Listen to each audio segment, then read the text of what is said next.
Welcome to recipes in my way. இன்றைக்கி நம்ம mutton biryani, chicken biryani, முட்டை பிரியாணி, வெஜிடபிள் பிரியாணி, எந்த பிரியாணியாக இருந்தாலும் தயிர் சட்னி இல்லாமல் சாப்பிடவே மாட்டோம். அருமையான சுவையில் நம்ம இன்றைக்கி தயிர் பச்சடி, அதாவது தயிர் சட்னி தான் செய்ய போகிறோம். இந்த மாதிரி ஒரு திக்கான தயிர் பச்சடி செய்யணும்னா திக்கான தயிர் வேணும். முதல்ல இந்த தயிர் பச்சடிக்கு தேவையான கெட்டியான தயிரை எப்படி செய்கிறதுங்கிறத பார்ப்போம். அதுக்கு பிறகு ஆனியன் தயிர் பச்சடி செய்யலாம். இந்த ரெண்டுக்கும் தேவையான பொருட்கள் என்ன, எப்படி செய்கிறதுங்கிறத பார்க்கலாம் வாங்க. தயிர் எந்த அளவுக்கு கெட்டியாக இருக்குங்கிறத பார்த்தாலே தெரியும். பாத்திரத்தில் 1/2 லிட்டர் பால் ஊற்றி ஸ்டவ்வை பற்ற வச்சுக்கலாம். இந்த பால் கொதிச்சு வரக்கு அதிகபட்சமாக ஒரு 5-6 நிமிஷம்தான் ஆகும். அந்த 5 நிமிஷத்தில் இந்த பாலில் ஆடை கட்டிக்கும். ஆடை கட்டாமல் இருக்கிறதுக்காக நம்ம ஒரு 2 நிமிஷத்துக்கு ஒருக்கா கலந்து விட்டுட்டே இருக்கணும்.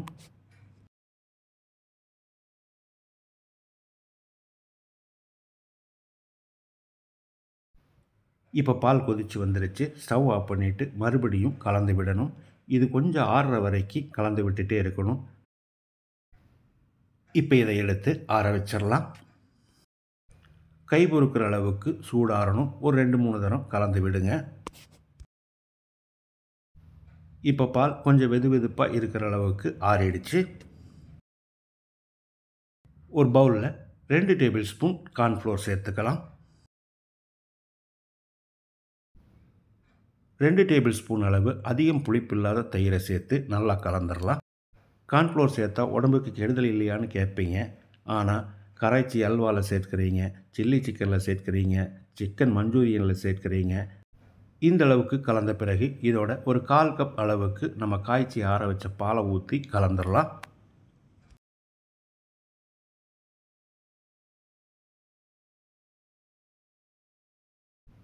இப்போ இதை வெதுவெதுப்பான பாலில் ஊற்றி கலந்துடலாம்.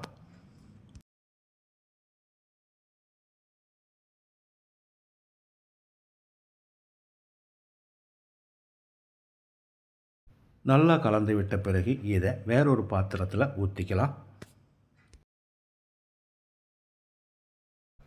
இப்போ இதை மூடி வச்சிடலாம். குறைஞ்சபட்சம் 6 மணி நேரம் போது கெட்டியான தயிர் நம்மளுக்கு கிடைச்சிடும். கொஞ்சம் அதிகப்படியான நேரம் விட்டாலும் பரவாயில்ல.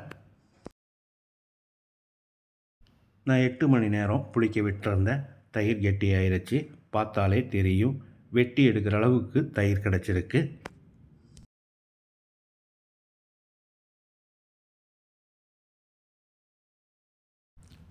நம்ம சாப்பிட்ற ஐஸ்கிரீம் கூட இந்த அளவுக்கு கெட்டியாக இருக்காது.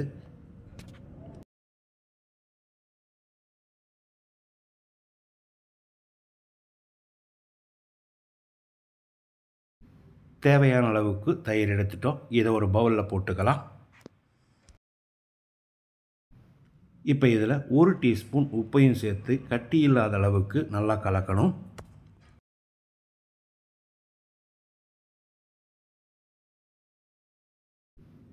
ஒரு க்ரீம் பதத்துக்கு இது வந்திருக்கு. இப்போ இதில் மீடியம் சைஸில் 3 பெரிய வெங்காயத்தை நீல வாக்கில் நறுக்கி வச்சுருக்கேன். இதை போட்டுக்கலாம். ஒரு பச்சை மிளகாயை நீல வாக்கில் நறுக்கி விதையெல்லாம் எடுத்து வச்சுருக்கேன். இதையும் போட்டுக்கலாம். 1 இன்ச் அளவுக்கு இஞ்சி பொடியாக நறுக்கினது, 1/4 கப் அளவுக்கு பொடியாக நறுக்கின தக்காளி, கொஞ்சமாக பொடியாக நறுக்கின மல்லி இலை, இதோட 1/4 டீஸ்பூன் அளவுக்கு சீரகத்தூள். இதை கண்டிப்பாக சேர்த்துங்க, நல்லா வாசனையாக இருக்கும். இதை நல்லா கலந்து விட்டுறலாம். இந்த தயிர் பச்சடி இன்னும் கொஞ்சம் டேஸ்ட்டாக வரணும்னு நினச்சிங்கன்னா என்ன மாதிரி ஒரு 1/2 டீஸ்பூன் அளவுக்கு சர்க்கரையை சேர்த்து கலந்து விடுங்க. அருமையான சுவையில் தயிர் பச்சடி ரெடி ஆகிருச்சு. இதில் நான் காரா பூந்தியை சேர்க்கிறேன். நீங்கள் விருப்பப்பட்டால் சேர்த்துக்கலாம். அதோடு சேர்த்து சாப்பிடும்போது ரொம்பவே டேஸ்ட்டாக இருக்கும். எல்லா வகையான பிரியாணிக்கும் பொருத்தமான இந்த தயிர் பச்சடியை இதே மாதிரி இதே அளவுகளோடு நீங்கள் செய்து பாருங்கள். இந்த வீடியோ பிடிச்சிருந்தா லைக் பண்ணுங்கள், கமெண்ட் பண்ணுங்கள், ஷேர் பண்ணுங்கள். சப்ஸ்கிரைப் பண்ணாதவங்க சப்ஸ்கிரைப் பண்ணுங்கள். மறக்காமல் பெல் பட்டனை கிளிக் பண்ணுங்கள்.